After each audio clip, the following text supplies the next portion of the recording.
Why you always in the mood? Fuck around like I'm brand new. I ain't tryna tell you what to do, but try to play it cool. Baby, I ain't playing by your rules. Everything look better with a view. Why you always in the mood? Fuck around like I'm brand new. I ain't tryna tell you what to do, but try to play it cool. Baby, I ain't playing by your rules.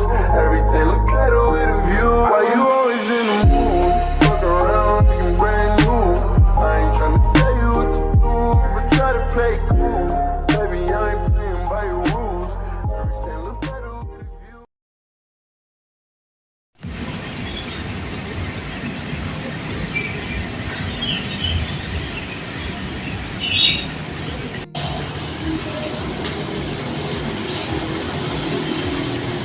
Loh, ada madu? Rifa, Dari mana kok muka kamu sedih gitu? aku tadi tuh habis dari psikiater kan, terus didiagnosis kena OCD. OCD itu apa, Madu? Ini loh, OCD itu obsesi berlebih yang bikin aku ngelakuin sesuatu secara berulang-ulang terus. Loh, itu penyakit apa dan contohnya itu seperti apa? Contohnya itu loh, aku kalau ngelihat sepatu kotor kayak sepatu kena lumpur, aku tuh kayak takut soalnya pasti ada bakterinya, pasti banyak bakteri kan. Terus apalagi aku sering cuci tangan karena takut kena penyakit. Kok apa yang diucapkan oleh Madu sama seperti apa yang aku alami ya?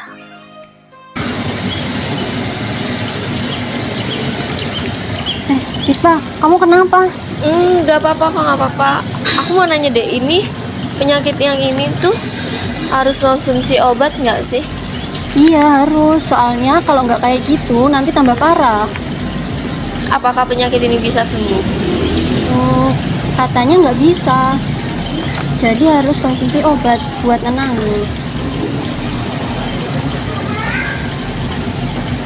Kayaknya udah sore nih. Aku duluan ya, mau istirahat dulu soalnya. Cepat sembuh ya, jangan lupa minum obatnya. Dadah. Duh, bagaimana ini kalau harus mengonsumsi obat? Aku harus gimana ya? Kalau tidak mengonsumsi obat, pasti akan tambah lebih parah lagi. Aku harus apa?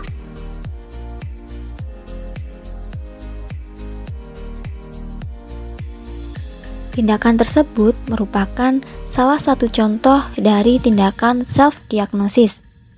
Self-diagnosis adalah usaha dalam mengambil keputusan bahwa diri sedang terdiagnosis suatu penyakit berdasarkan informasi yang diketahui secara mandiri, misalnya melalui pengalaman teman maupun melalui internet. Kesehatan mental merupakan hal yang serius, namun banyak penderita yang melakukan self-diagnosis sehingga berbahaya bagi kesehatan mentalnya, di mana yang awalnya tidak merasakan masalah kemudian menjadi sensitif terhadap isu-isu kesehatan mental. Self-diagnosis cenderung berdampak negatif apabila seseorang terburu-buru dalam memutuskan dan tidak melakukan tindak lanjut atas hasil dari self-diagnosis kepada ahli. Beberapa dampak dari self-diagnosis diantaranya yaitu 1. Dampak kognitif. Dampak yang muncul ketika seseorang merasa ragu atau bimbang dengan dirinya sendiri, yaitu munculnya perasaan tidak yakin apakah ia mengidap gangguan mental atau tidak. Dampak kognitif yang sering ditemui adalah kekeliruan dalam diagnosis. Kekeliruan dalam mendiagnosis tentu saja dapat berdampak pada proses penanganan. Penanganan yang tidak tepat dapat menyumbang masalah kesehatan mental yang lebih serius. Dan kondisi kesehatan mental dapat menjadi lebih buruk akibat adanya kekhawatiran atau kecemasan dalam diri. Selain itu, penggunaan obat-obatan yang salah dapat berakibat fatal pada kondisi kesehatan. 2. Dampak perilaku. Perubahan perilaku yang mungkin terjadi adalah memudarnya kepercayaan diri, sehingga seseorang mulai menjadi pribadi yang pesimis. Perasaan khawatir dan cemas pun dapat berakibat pada kinerja diri. 3. Dampak positif. Selain memiliki dampak negatif, sebenarnya self-diagnosis juga dapat berdampak positif. Ada beberapa keuntungan yang diperoleh dari self-diagnosis, yaitu seseorang dapat melakukan evaluasi pada gejala-gejala yang dirasakan ketika mempelajari ilmu melalui self-diagnosis. Dengan adanya dampak positif ini, bukan berarti self-diagnosis dapat dibenarkan, sebab dampak negatif dari self-diagnosis justru lebih besar dan akan merugikan diri sendiri. Generasi Z di era Society 5.0 merupakan generasi yang melek terhadap teknologi. Hal tersebut memberikan kemudahan dalam mengakses berbagai informasi yang ada. Salah satunya yaitu informasi mengenai kesehatan mental yang saat ini tersebar luas di internet. Dengan adanya kemudahan tersebut menyebabkan terbukanya wawasan generasi Z mengenai kesehatan mental yang berdampak positif pada peningkatan kesadaran kesehatan mental generasi Z di era saat ini. Namun, hal tersebut juga berdampak negatif apabila tidak selektif dalam menerima informasi dan juga tidak dapat mengolah informasi dengan baik.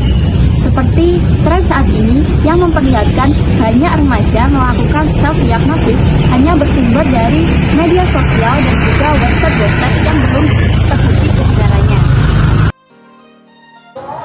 Sebenarnya, fungsi dari informasi mengenai kesehatan mental yang beredar di internet ini hanya sebagai gambaran umum saja, bukan sebagai dasar untuk melakukan diagnosis kesehatan mental.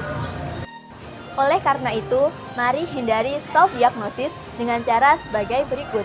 Yang pertama, batasi dan selektif dalam mengkonsumsi informasi, serta batasi penggunaan internet sebagai media dalam melakukan self-diagnosis. Yang kedua, jangan jadikan penderita gangguan mental tertentu sebagai rujukan dalam self-diagnosis. Yang ketiga, carilah seseorang untuk bercerita maupun sebagai tempat mengungkapkan perasaan. Yang terakhir, apabila sudah merasakan ada yang salah terhadap diri, maka segeralah cari bantuan profesional. Mental health is priority, but don't try to self-diagnose. Terima kasih.